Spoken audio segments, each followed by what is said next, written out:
বগো ছয়গাঁৱত আমি পঞ্চায়ত নিৰ্বাচনৰ প্ৰচাৰৰ কাৰণে আহিলোঁ। ৰাইজৰ মাজত ব্যাপক উৎসাহ দেখিছোঁ আৰু সকলোতে উৎসাহ দেখিছোঁ, অকল মানে ৰাভা হাছং অঞ্চল বা বগো ছয়গাঁও বুলি নহয়, উজনি, নামনি, মধ্য অসম, উত্তৰ অসম সকলোতে বিজেপি NDAৰ প্ৰতি ৰাইজৰ ব্যাপক উৎসাহ দেখিছোঁ।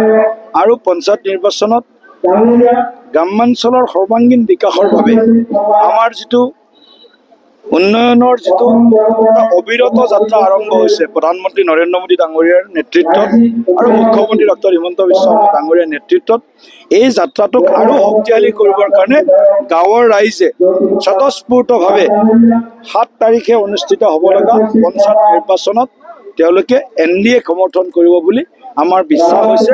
কাৰণ যোৱা কেইদিন আগত ৰাভা হাছং স্বায়ত্তশাসিত নিৰ্বাচনতো NDAৰ প্ৰতি ৰাইজে যি ব্যাপক সমৰ্থন দিলে সেইটোৱে আমাক সাহস দিছে। আৰু আমি যে এই ৰাভা হাছং এলেকাত আমাৰ তপস্বৰ ৰাভা ডাঙৰীয়াৰ নেতৃত্বত আমি উন্নয়ন সাধন কৰিব পাৰিছোঁ, উন্নয়নৰ দিশত আমি আমাৰ এই এলেকাটোক আগবঢ়াই লৈ গৈ আছোঁ। উন্নয়নৰ লগতে শান্তি, একতা, সম্প্ৰীতি, সদ্ভাৱ আৰু সুৰক্ষা গোটেইকেইটা আমি একেলগে আগবঢ়াই লৈ যাবৰ কাৰণে চেষ্টা কৰিছোঁ আৰু তাত সফল হৈছোঁ। আৰু সেইকাৰণে আমি আজি এই বগো ছয়গাঁও যিটো সমষ্টি আজি আমাৰ হাতত নাই, নতুনকৈ হৈছে, পলাশবাৰী আমাৰ মাত্ৰ আছে, ছয়গাঁও আমাৰ হাতত নাছিল, বগো আমাৰ হাতত নাছিল, দুধনৈ আমাৰ হাতত নাছিল, গোৱালপাৰা আমাৰ হাতত নাছিল।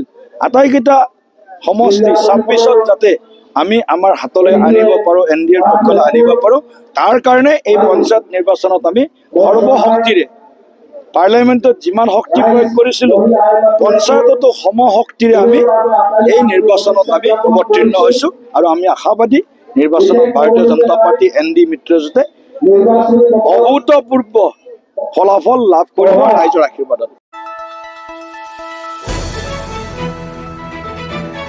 দ্য নিউজলেণ্ডছ, অবিৰত তথ্যানুসন্ধান, আপোনাৰ সেৱাত খবৰ সন্ধান।